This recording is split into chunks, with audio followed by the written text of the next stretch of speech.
Manchester United yang main masih dari tengah langsung tembak ke Rashford ya kan, udah nggak jelas. Udah. Ronaldo di samping itu nggak bisa nyundul lagi, udah nggak. Powernya nggak ada sundulannya. Loncatannya juga udah nggak 2 meter lagi loh. Positioningnya berantakan.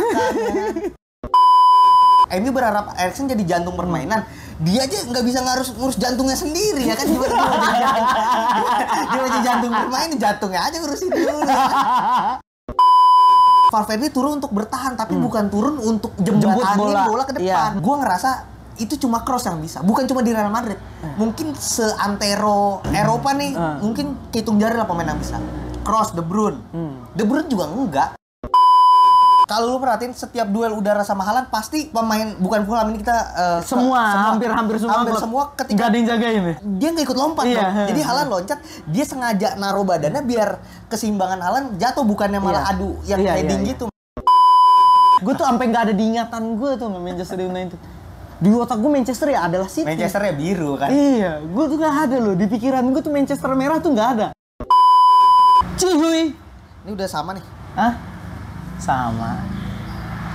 Ini sama tuh kan ada di itu. Ada ini strukturnya. Iya, ada masih ini berdua lagi ya kan. Balik lagi di Kong Media. Kalian ada di segmen apa dulu ya?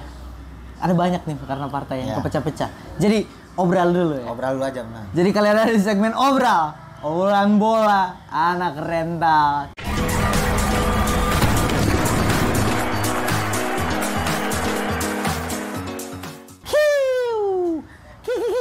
Ini makin menipis nih ya. Hah? Ini kedalaman skuad makin menipis ini. Makin menipis. Badai cedera apa kacau ini? Badai cedera ini sebelum Piala Dunia. Nas, lu kenapa lu gak pakai baju gitu sih? Tadi panasan sekarang. Lu udah kayak Jakam Mari kacau lo, keren.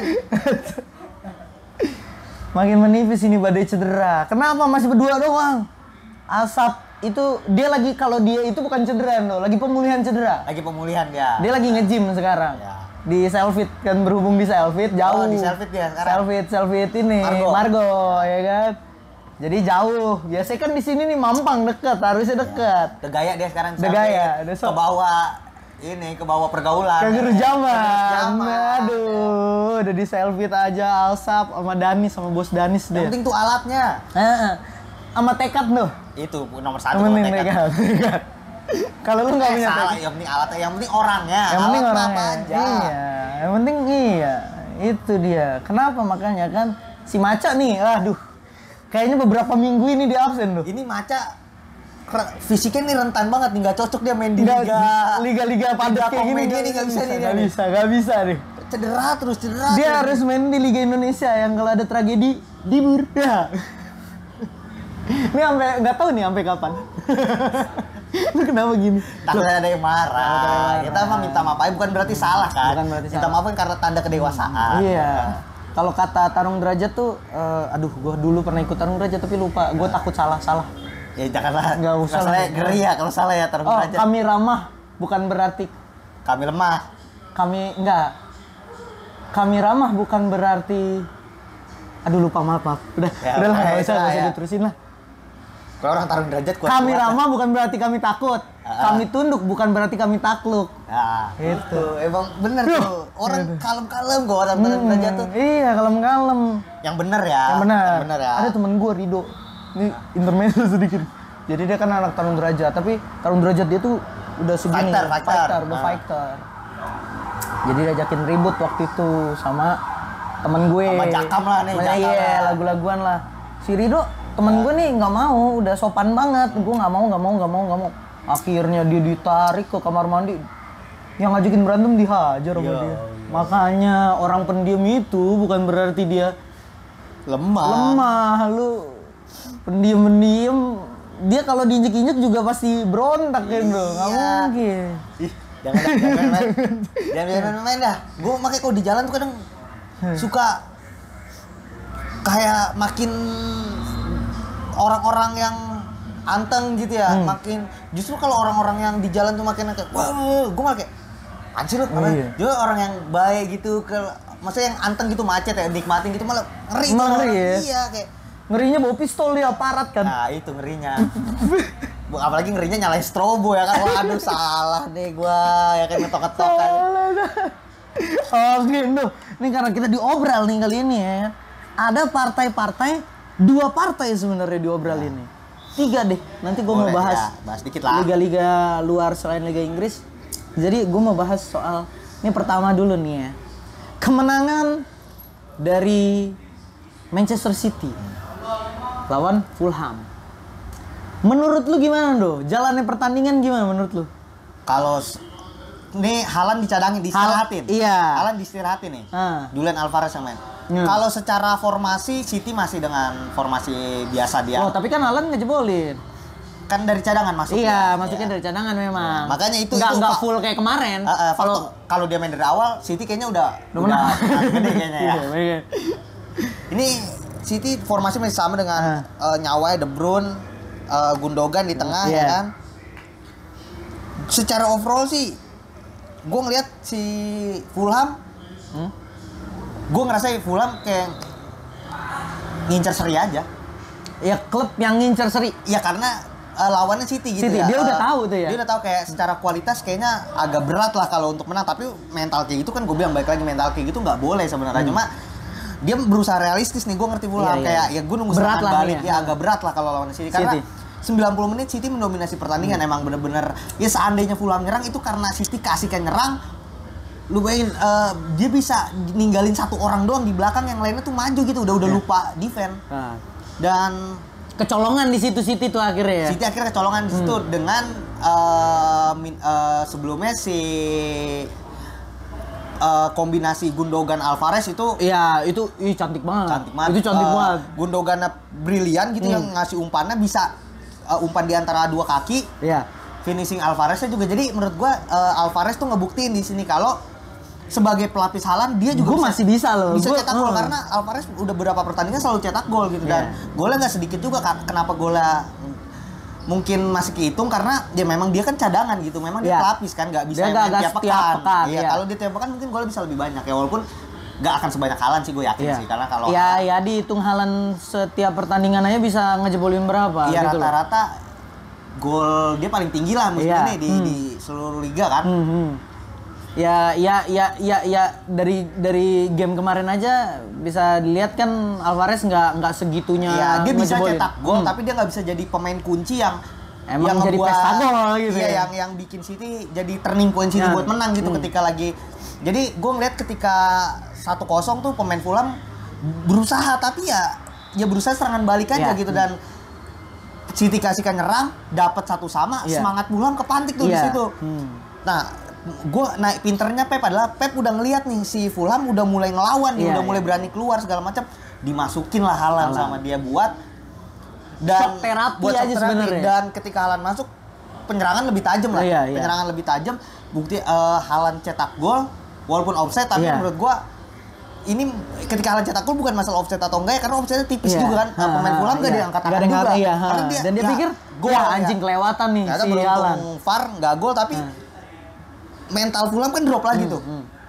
Sampai akhirnya si City nyerang dapatlah 90+5 ya.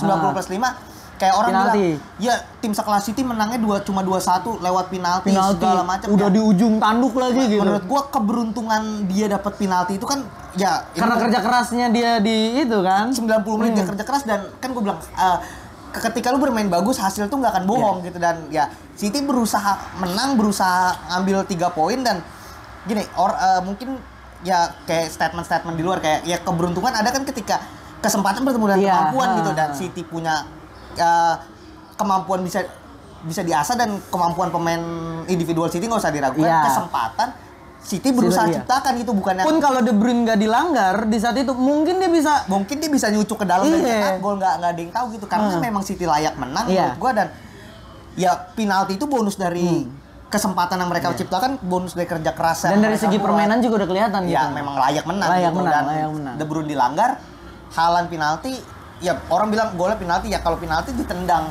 nggak gol ya nggak jadi gol tetap lah. kan? Kalau kayak Beckham waktu itu di Inggris 2004 ya. Iya, John Terry kepleset ya tetap aja jadi kalah champion.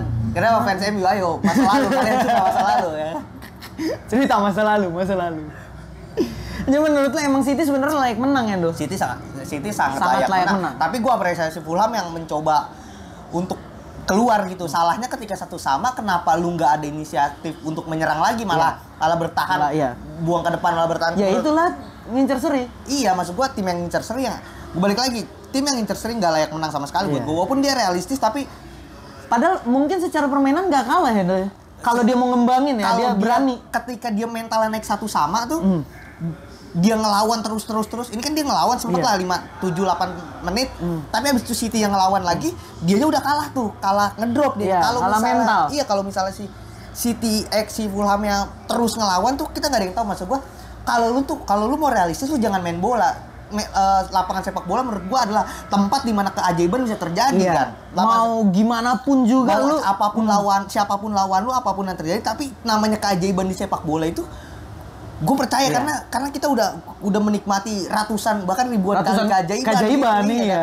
Kenapa lu nggak coba untuk break the limit gitu? Kenapa lu cuma nyaman dengan skornya kayak gini, akhirnya dihukum dengan penalti yang maksud gue kalah dengan penalti itu lebih nyesek kan, karena ya di akhir-akhir lagi pasti ada kayak kenapa harus gue langgar, kalau gue mungkin lebih menyerang dia nggak akan ya gitu. Bola tuh nggak nyampe sampai jadi situ gitu akan penuh penyesalan gitu. Dan kalau buat City ya sempat menikmati puncak untuk beberapa jam ya selamat menikmati gitu sebelum Arsenal naik lagi kan. Itu nanti kita akan bahas Arsenal yang merannya seret ya kali ini. Sebenarnya harusnya Fulham tuh kalau fight back tuh bisa ya. Bisa menurut gue, setelah 1-1 dia naik, City agak kalang kabut tuh. Tapi ya balik lagi menurut gue di sini ketika tim lagi drop, faktor pelatih penting. Makanya inilah fungsinya pelatih bagus yang enggak cuma ini pelatih bawa ke peringkat 4, ini pelatih bawa ini. Inilah fungsinya pelatih yang bisa mengontrol ruang ganti menurut gua. Pep ini bisa mengontrol pemain utama dan subnya gitu. Iya, dan subnya ya. Dan ya akhirnya dia tahu siapa yang harus masuk, siapa yang harus ditarik, dan akhirnya terbukti Haaland dapat penalti, tapi sebelum itu dia bisa cetak gol. Berapa kali peluang? Iya, berapa kali peluang. Iya. Dan nggak di marking gitu loh, Ndo. Iya, maksud gua bisa lepas gitu. Nggak bener-bener dijaga loh. Padahal badannya segede badang gitu ya. Iya, dan kalau lu perhatiin setiap duel udara sama Haaland pasti pemain bukan Fulham ini kita hampir semua ketika nggak ada yang jagain ya. Dia nggak ikut lompat jadi Haaland loncat, dia sengaja naruh badannya biar keseimbangan Haaland jatuh, bukannya malah adu yang heading gitu. Makanya gue nunggu banget Haaland sama Saliba nih kan. Iya sih, benar. Seru banget itu aja, seru banget. Sebenarnya Fulham bisa balik, tapi dia memutuskan tidak. Bisa, tapi ya pada akhirnya mental yang berbicara menurut gua. Jam terbang dan kematangan City jauh di atas Fulham. Ngomongin mental ini, Ndo. Ada nih satu tim ya. Lagi nih, aduh. Mental. Antara Manchester City melawan Aston Villa. Manchester United. Aduh kan. Gue tuh sampai nggak ada di ingatan gue tuh Manchester United. Di otak gue Manchester ya adalah City. Manchester ya biru kan? Iya, gue tuh gak ada loh. Di pikiran gue tuh Manchester merah tuh gak ada. Tetangga berisik ya. Kenapa Anda diam saja tetangga Anda berisik? Kenapa gak? Ya, udahlah. Manchester United yang main masih dari tengah langsung tembak ke Rashford ya kan? Crossing panjang. Udah nggak jelas. Udah. Ronaldo di samping itu nggak bisa nyundul lagi, udah nggak. Powernya nggak ada sundulannya. Loncatannya juga udah nggak 2 meter lagi loh. Positioningnya berantakan. Ya. Kayak statement si Gary Neville apa siapa ya? Kayak dia bilang legenda MU lah. Gary Neville seingat gue sih. Manchester United musim ini lebih baik kalau misalnya tanpa Ronaldo, dan menurut gue benar. Gue setuju gitu. Manchester United lebih baik tanpa Ronaldo, tapi lebih baik lagi kalau Manchester United bukan cuma tanpa Ronaldo gitu. Tanpa De Gea, tanpa Maguire, tanpa Bruno, tanpa McTominay ya kan? Itu lebih baik lagi kalau menurut gue. Kita bahas apa dulu? Jalannya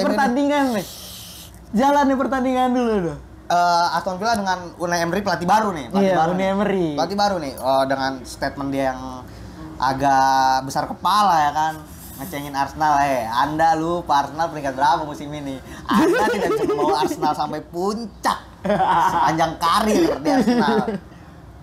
Unai Emery dulu, siapa sih strikernya Lacazette. Aubameyang. Oh, Aubameyang. Lacazette. Aubameyang digeser ke kiri.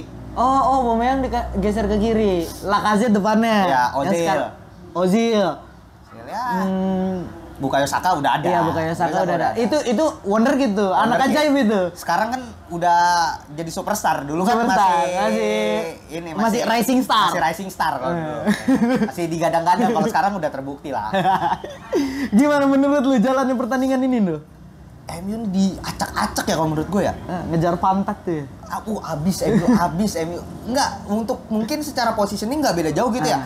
Aston Villa pegang bola. MU juga pegang bola gitu, balik ke sini, balik tektok gitu ya kan. Tapi yang menarik buat gua ketika Aston Villa pegang bola, dia tahu bolanya mau digimanain. Mau passing ke siapa, geraknya kemana, arahnya kemana. Sementara si MU kalau pegang bola bingung.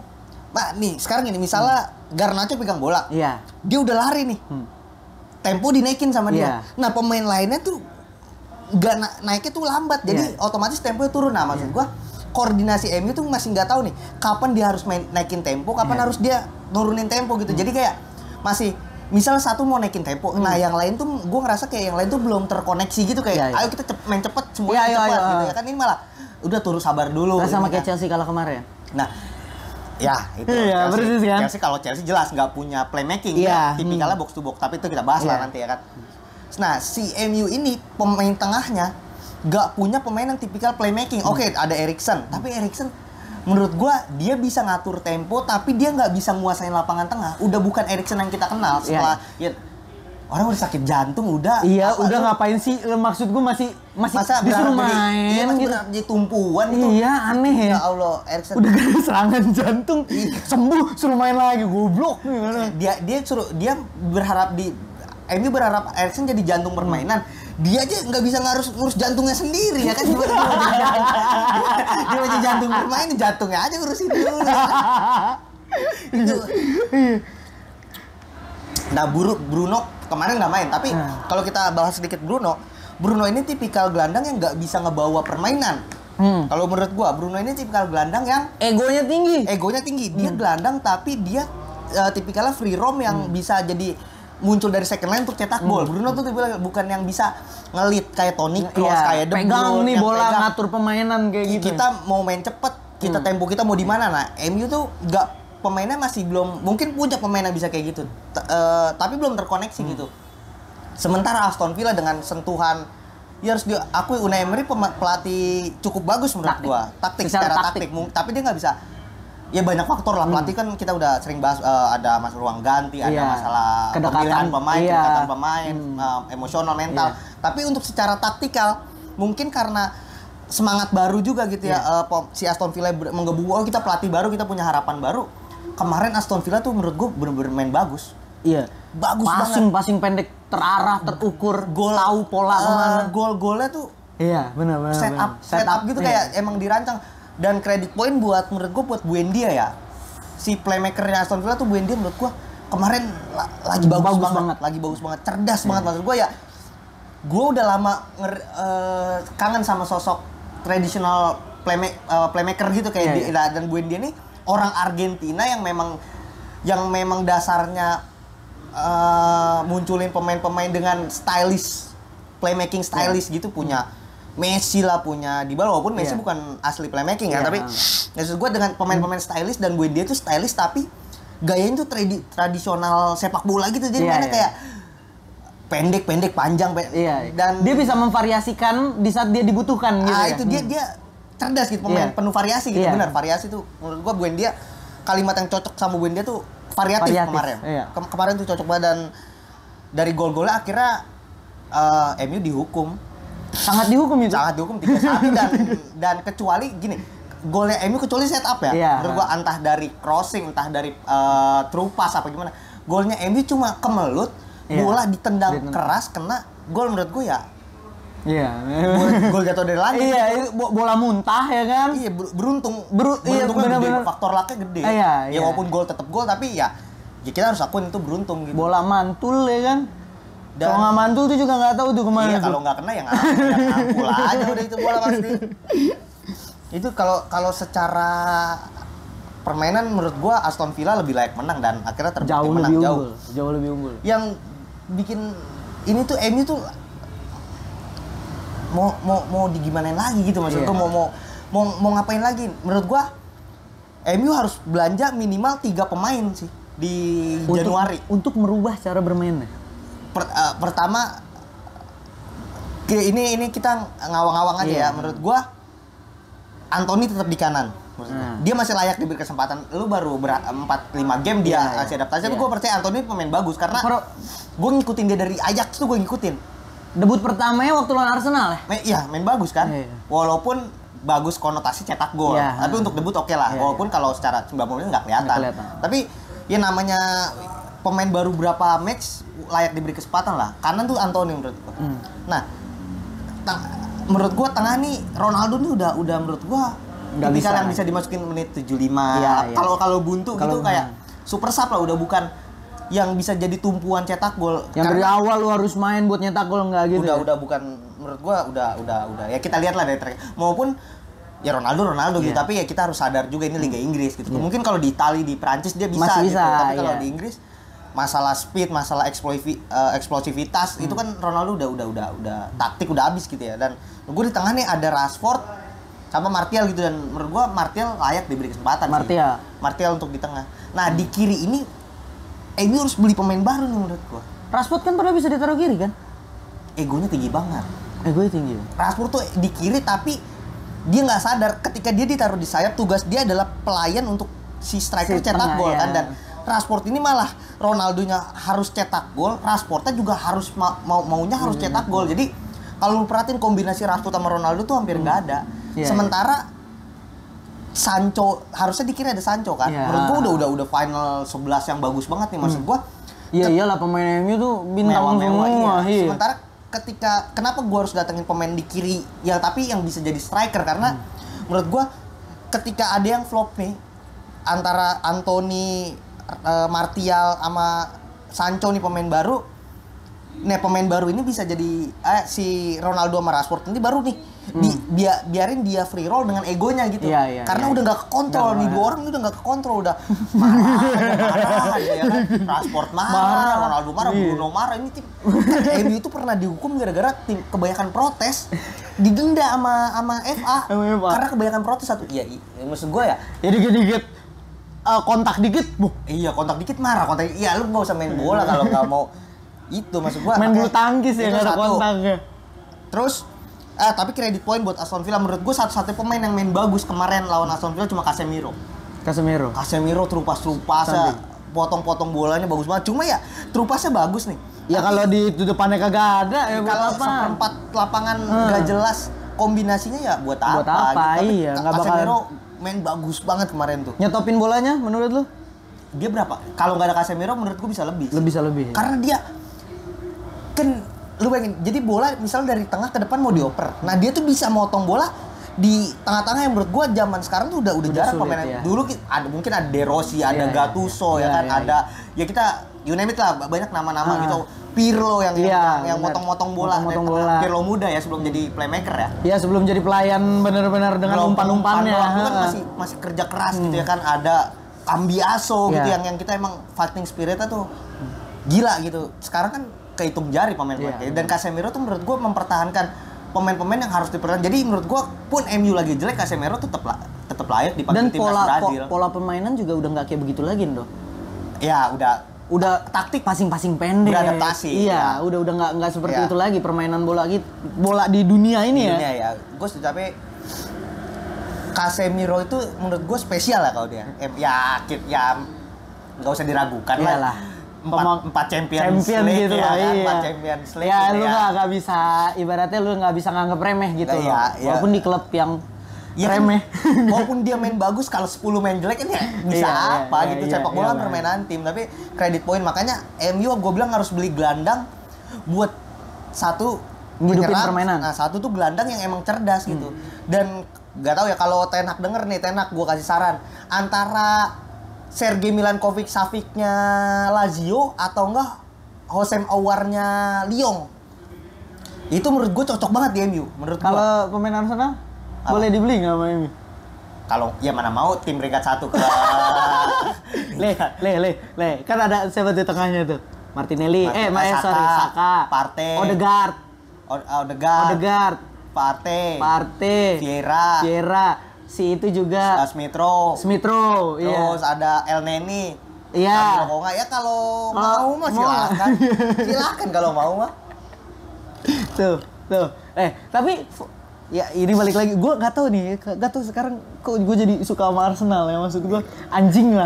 Gue udah bilang ya, anjing kalau lu udah lama nggak tertarik sama bola, lu harus nonton Arsenal karena lu akan jatuh cinta lagi sama sepak bola. Itu nanti kita bahas di Arsenal anjing. Jadi ini nih beli gelandang satu, harus gelandang box to box tapi kreatif gitu.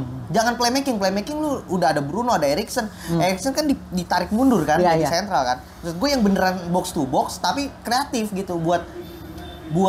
Kalau dulu Ryan Giggs ditaruh di sayap dulu. Ya? Oh, kan iya. Scholes yang di tengah. Oh iya, Scholes terus tengah dia MU tuh nggak pernah kehabisan ini menurut gue. Rooney, zaman kapan nih? Rooney Berbatov misalnya, Rooney Berbatov, Giggs, Nani. Ya kan? Iya, Giggs, Nani. Iya, baru Scholes tuh. Scholes tandemannya Pak Jisung, iya kan. Pak Jisung ibaratnya pun di saat belum ada Son nih sekarang ya, itu dia adalah pemain Asia terbaik lah. Sebelum Son ya. Iya. Pak Jisung ini bukan pemain kreatif, bukan pemain, kita agak flashback nih ya. Bukan pemain kreatif, bukan pemain cerdas. Tapi dia itu kuda yang bisa lari kemana aja. Iya. Dan tim perlu pemain yang kayak gitu menurut gua. McTominay oke kayak gitu. Tapi Pak Jisung itu efektif. Iya. Waktunya dia berhenti, dia akan selesai di situ, dia akan stop di situ. Nah, kalau McTominay kan main hantem-hantem aja ya. Maksudnya maksud main keras kan nggak kayak gitu. Maksudnya maksud main keras tuh bukan pelanggaran, tapi main keras tuh stopin itu gitu loh. Lu stopin apapun caranya, lu stopin pun dengan pelanggaran, tapi bukan berarti semua hal jadi pelanggaran. Gitu. Waktunya lu lepas karena lu yakin belakang lu ke backup kan bisa gitu loh. Nah, ini tuh ya balik lagi tangan Magisa Ferguson kan di situ yang bisa nyulap pemain gitu. Dan menurut gue ini paling penting adalah beli back tengah. Back tengah tuh ya. Biar Lisandro digeser ke kiri. Karena kirinya MU Luke Shaw, Malaysia itu hancurnya. Iya. Oke. Dan ini bahas di sini apa bahas ini masalah taktik sih. Ini udah taktikal banget nih. Boleh bahas di sini kalau cukup ya, nanti kan durasi bisa jadi fleksibel ya. Ini kalau bahas MU selalu lama. Ntar itu masuk ke Arsenal sih sebenarnya. Ntar makanya pembahasannya pokoknya intinya kenapa MU harus beli back tengah karena Lisandro harus digeser ke back kiri. Biar si Dalot itu tenang kalau overlap karena Dalot itu kan tipikal attacking wingback. Nah, Lisandro itu kan bisa jadi back tengah. Nah, digeser ke kiri karena defensifnya lebih tinggi. Iya. Nah, menurut gue ketika MU beli 3 pemain dengan banyak ngekat berani nyadangin pemain besarnya, menurut gue MU akan lebih berkembang lagi sih karena gue masih percaya sama potensi ini masalah ego ya. Masalah ego. Menurut gue MU masalah terbesar MU itu bukan pemain, bukan taktik, tapi ego dulu. Ego dulu ya. Ego dibenerin baru taktiknya akan membaik. Karena Ten Hag itu pelatih cerdas menurut gua. Ya karena di situ pemain bintang semua, mereka merasa sekarang ini pemain wonderkid, main bagus musim 2 musim, gajinya langsung setara pemain jago yang udah main 10 musim kan. Gua superstar nih kan, aduh. Manajemen MU harus dibenahi ya. Harus dibenahi. Itu loh masalahnya. MU. Ini terlalu banyak sebenarnya kalau kita ngobrolin MU loh. Kalau mau diperinci lagi tuh banyak banget. Makanya maksud gua karena nyambung ke banyak klub di Liga Inggris bukan cuma MU doang. Nanti si taktik kenapa Lisandro gue geser ke kiri itu nyambung sama Arsenal, nyambung sama City. Kita bahas nanti soal aja. taktik. Nanti kita bahas. Taktikal, ya. Oke, kita geser. MU udah nih. Ada tim yang baru pertama kali kalah. Pertama kali kalah musim ini. Pertama kali kalah. The unbeaten has broken komentatornya ini semalam. Nah ini komentatornya kok ngomong bahasa Inggris tapi kayak orang Spanyol ya kan. The unbeaten has broken. Pas gue cek emang gue nggak tahu dia orang Spanyol apa enggak, tapi ya nggak penting juga, kita ngapain bahas. Iya anjing komentar. Tapi kalau lu udah sering nonton bola tuh kadang-kadang lu kan bosan sama permainan. Iya. Nah komentarnya jadi hiburan gue buat kayak it look easy anjing, dia ngeceng-ngecengin juga ternyata komentator tuh. Iya.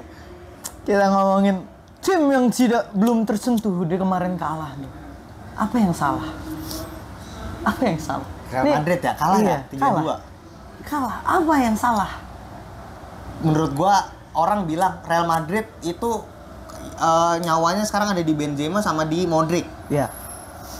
Karena kalau lu perhatiin Modric itu kadang suka jadi cadangan. Benzema udah berapa match jadi cadangan, udah disirahatin sampai Piala Dunia kan Antonio Pelotti. Tapi Kroos ini nggak pernah diganti kan? Iya. Maksudnya jarang banget gitu, nggak main gitu. Jarang banget kalau belum menang nggak diganti itu jarang banget Kroos. Nah Kroos itu kan game sebelumnya kartu merah kan, pas Madrid seri.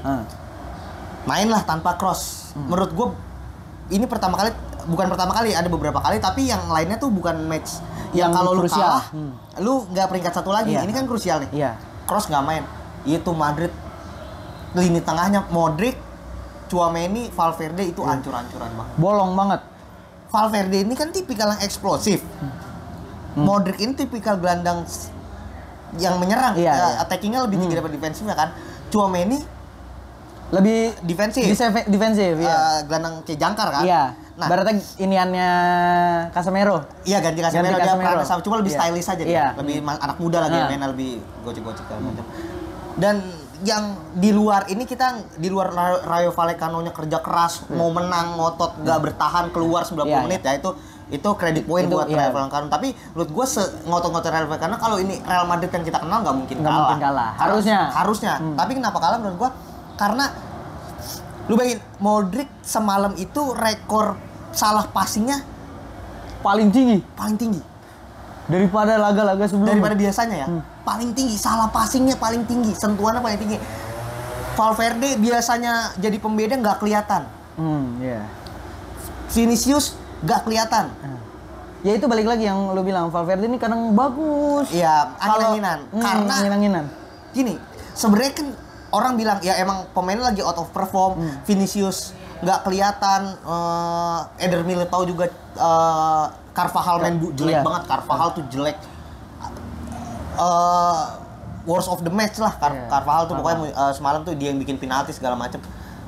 Si Eder Militao gol pertama blunder ya kan. Tapi menurut gue kenapa ini bisa terjadi, karena Madrid biasanya itu punya pemain yang ibaratnya ini lini belakang, ini lini depan, ini lini tengah. Nah, Madrid itu punya pemain yang bisa nyiptain irama rotasi itu. Irama ya, kayak gelombang permainan itu, dan itu ada di Kroos. Iya.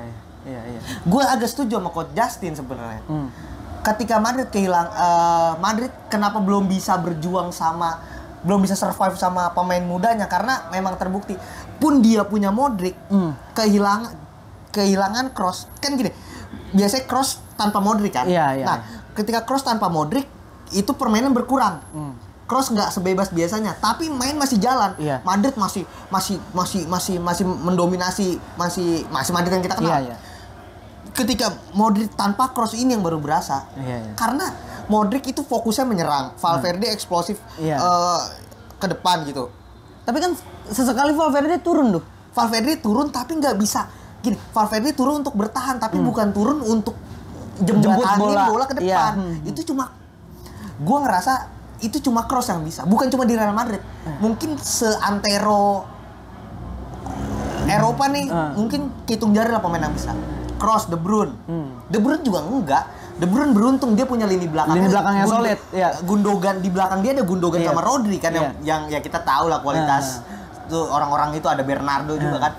Menurut gua orang yang bisa nyampein bola dari belakang ke depan secara satu orang itu cuma Kroos. Jadi Kroos itu pemain yang paling nggak individualis. Kroos kapan sih kita ngeliat Kroos tapi dia gini, jadi uniknya sepak bola menurut gue adalah dia pemain yang paling teamwork, tapi dia juga satu-satunya pemain yang bisa nyampein bola dari belakang ke depan. Iya. Cuma dia doang yang bisa, tapi dia bukan pemain individualis yang dribble, tapi boleh bisa sampai ke depan. Ya kita lihat yang Kroos ditarik. Oh iya, udah mau jatuh. Iya, padahal dia kalau jatuh aja gitu tanpa memperdulikan bola. Maksud gue itu kan Kroos doang yang bisa kayak gitu. Iya, itu ke Valverde kan ya. Ke Vinicius. Oh, Vinicius. Iya, gol. Itu Kroos doang maksud gue dengan visi bermain. Oke, dia udah tua, dia nggak punya speed, dia nggak punya power. Tapi visi bermain dia menurut gue 3-4 langkah di depan pemain lain. Iya. Itu yang mahal kan. Ya kecerdasannya dia Iya. di atas rata-rata lah ya. Makanya kenapa PSSI-nya Jerman nih, kalau kata kita mah si apa DFB-nya apalah Iya. gue lupa. Iya. Itu ngemis minta Kroos balik buat ikut Piala Dunia. Dan emang dasar pemain superstar gitu ya, bukan superstar. Nah, emang dasar pemain istimewa spesial gitu ya, emang dasar pemain yang cuma ada beberapa tahun sekali Iya. gitu. Jawabannya cuma satu. Saya rasa banyak pemain yang lebih bagus daripada saya sekarang, dan daripada saya bermain Piala Dunia, saya lebih baik istirahat, menghabiskan waktu sama keluarga. Iya. Lu bayangin, maksud gua berapa banyak pemain yang masih berapi-api, dia cuma karena gini lah, jadi Padahal Kroos sudah tua loh, maksud gue. Iya, udah tua dan loh dia. sampai si PSSI Jerman ini ngemis kayak Iya. ayo dong lu balik lagi karena memang sebutuh itu sama Kroos menurut gua, karena ya kita terbukti menurut gua kemarin faktor yang bikin kalah di luar Madrid out of perform, tapi ya Tidak kehadirannya Kroos. tidak ada, itu ternyata dominan banget sih menurut gua. Dan Madrid harus siap-siap menurut gue cari penggantinya dari sekarang, karena itu penggantinya bukan yang bisa pemain datang langsung bisa. Menurut gue dia harus ketemu dulu sama Kroos. Emang didatengin fungsinya untuk ngegantiin Kroos pelan-pelan, jadi dia udah tahu ngerti, gitu. ya. Gua harus main seperti apa. Karena Madrid beruntung punya Kroos menurut gue. Beruntung tuh berarti beli dari Munchen ya dia. Iya, dan bodohnya Munchen dibilang Kroos ini bukan pemain superstar, jadi saya nggak akan menggaji kamu lebih dari 100.000 katanya. Tapi emang iya, kalau dilihat dari maksudnya skill individu nggak ada, speed nggak ada. Munchen ngeliatnya dari situ. Iya, Munchen ngeliatnya dari situ. Ini Ya pemain masuk biasa akal. aja, ya kan, speed nggak ada, gocekan enggak, fisik enggak, bisa cetak gol banyak juga enggak, bukan kayak Lampard, Gerrard yang iya. Tapi ya pada akhirnya sepak bola kan bukan cuma tentang cetak gol, bukan cuma tentang lu skill individu gocek-gocek sana sini, menang dengan segala cara. Iya. Kadang tim perlu motor yang entah ada di pelatih, entah ada di striker, entah ada di kiper yang wibawa di kiper kayak Casillas pada masa itu kan. Ramos di seorang kiper jadi kapten tuh. Iya, kayak dan ternyata Kroos ini sedominan itu di Madrid. Kayak menurut gue ya Barca sekarang di puncak. Dan Barca itu baru kejebolan 4 loh. 3-nya dari Madrid. Kan mereka kalah 3-1, dia baru kejebolan 4, 3-nya dari Madrid. Dan ya sekarang gini, di Liga Spanyol tim besarnya cuma Barca, Madrid.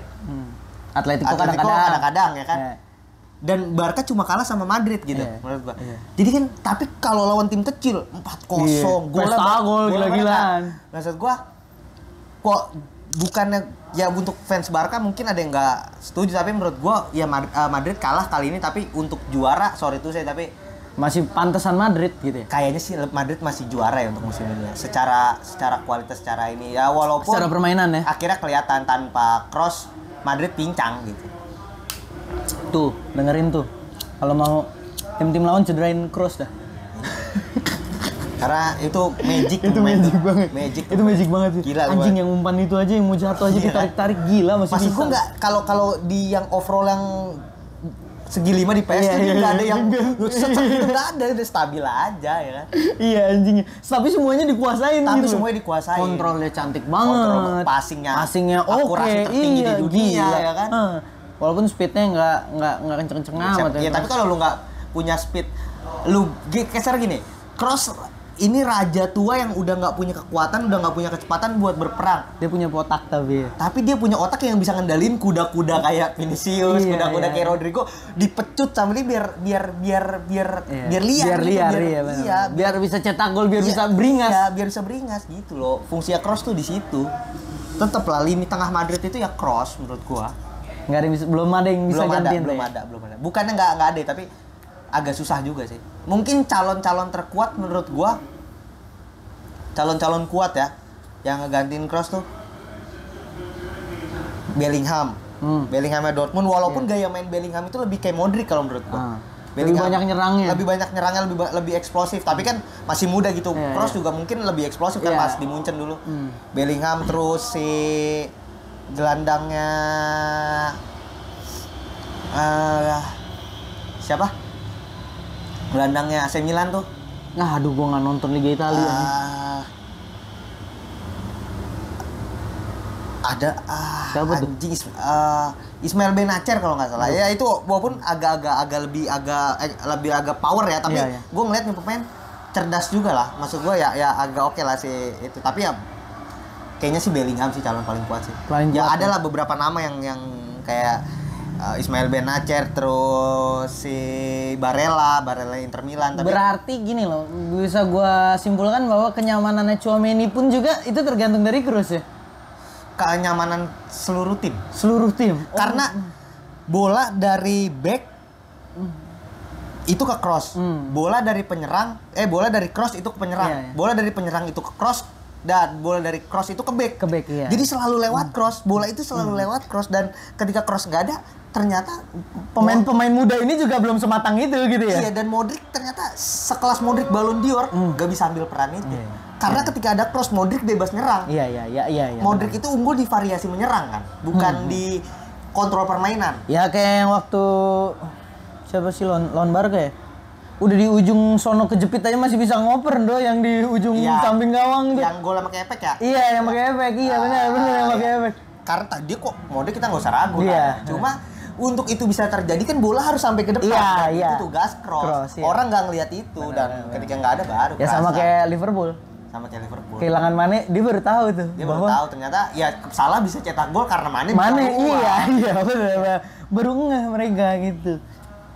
Jadi itu catatan buat Real Madrid ya. Ya Kroos. tapi buat belajar lah Real Madrid. Iya, dia harus mempersiapkan betul-betul matang-matang pemain-pemain muda Regenerasi. ini. Iya. Ternyata pemain-pemain muda juga itu belum sematang itu gitu loh. Ternyata- Ibaratnya kita lihat Valverde yang begitu Ketika bring diapit Modric dan Kroos gila. Iya, gila ternyata.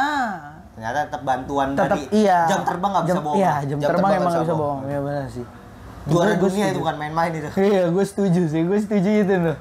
Berarti emang belum sematang itu juga Tchouaméni, Vinicius, Valverde belum yang sekelasan di zaman itu Modric, Casemiro, Ya Kroos. sebagus-bagusnya Tchouaméni masih belum bisa menggantikan sepenuhnya peran. Karena gue pernah ngobrol sama senior gue kenal sama dia bilang sejago-jagonya lu dalam suatu hal, ketika lu ketemu orang di bidang yang sama tapi usianya lebih tua daripada lu, pasti dia punya pengalaman yang nggak bisa lu beli dengan skill. Iya, benar. Dan gue percaya itu omongan-omongan orang yang udah merasakan pahit getirnya jam terbang Iya, gitu iya, yang iya. ya dan itu Ya, yang emang bisa jam terbang yang jam ngomong terbang nggak gitu. bisa ngomong, nggak bisa bohong. Iya, nggak bisa bohong. Sejago-jagonya skill Vinicius, sejago-jagonya gelandang tengah kayak yang lagi naik siapa? Bellingham, Iya. sejago-jagonya Odegaard gitu. Tapi Iya, ketika iya. ketemu dengan veteran-veteran yang kayak gini masih ya nggak bisa Nggak bohong. bisa gitu, iya. nggak bisa dilawan Nggak juga. bisa dilawan. Walaupun dia nggak punya speed, Walaupun secara overall mungkin ketinggalan, tapi Iya, iya. secara visi bermain. visi bermain ya itu jam terbang nggak bisa bohong. Nggak bisa dibeli lah. Nggak bisa dibeli ya. Tuh, pemain tua nggak selalu buruk, kecuali udah tua banget ya. Maksudnya kalau udah tua banget tuh ya kayak Ya udahlah ya kalau kayak Ronaldo gitu kan. Ya ya udah. kalau mau kayak Ibrahimovic di AC Milan, Iya. dia terima nggak jadi starting, tapi dia selalu ngasih Tapi masih arogan loh. kalau sifat nggak bisa berubah. Nggak bisa berubah. Nggak bisa berubah. Tapi tetap masih arogan. Gila Nah, udah Messi-nya tua. jangan lu bandingin sama manusia ya Oh, kan, iya, kalau kata dia mah. ya.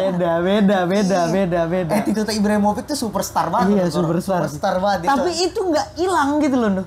Ibaratnya tapi berbanding lu sama skillnya Iya. pada masa mudanya Iya, ya. ha. Kalau sekarang menurut gua bukannya emang skillnya kemakan usia, tapi tugas dia udah berubah. Dia jadi ketika mungkin di locker room dia jadi penyeimbang tuh ya, kayak dia kan di bench kan kayak teriak-teriak ngasih instruksi ke pemain-pemain muda, dan yang menurut gua Ronaldo lebih fungsinya kayak gitu. Ya, harusnya kayak gitu Bukan yang lu malah ikut marah-marah, ikut protes, tapi ketika ada yang nggak sesuai sama ekspektasi di lapangan, lu yang meluruskan Iya, itu iya. gitu. harusnya kedewasaan lah. Kedewasaan yang lah berbicara, ya. itu. Susah sih kalau masih pemain kayak Ronaldo yang ya tapi nggak bisa disalahin lah, dia pemain terbaik di dunia menurut gue ya, bukan Iya. salah satu, dia dan Messi itu pemain terbaik di dunia gitu. Iya, Menurut gue. iya. Jadi arogansi dia menurut gue ya untuk kemenangan gitu. Iya, Dia cuma kecewa dengan apa yang Kok terjadi gini sama sih? dia Iya. sekarang sebenarnya. Kok gini sih gitu ya? Itulah deh obrolan kali ini kan. Kita bahas Madrid sedikit lah itu. Kita bahas Madrid ya kan, nggak sedikit juga, kayaknya lebih dari 10 menit dan. Oh iya. Iya.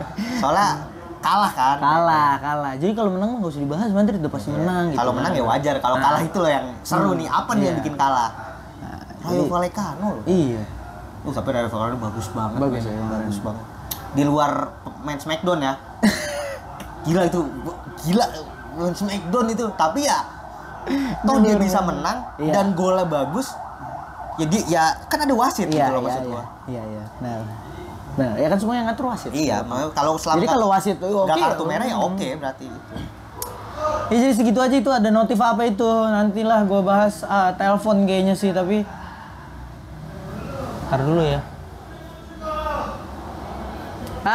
Bos Danis nelpon ternyata tapi gua nggak tahu mudah-mudahan suaranya masih ada ya Bos Danis. Ntar dulu gua lagi ini. Jadi segitu dulu obral kali ini. Seru juga partai antara Manchester dan Manchester. Seru ini. Lawan sama Real Madrid nih kita Manchester bahas. papan atas dan Manchester papan tengah.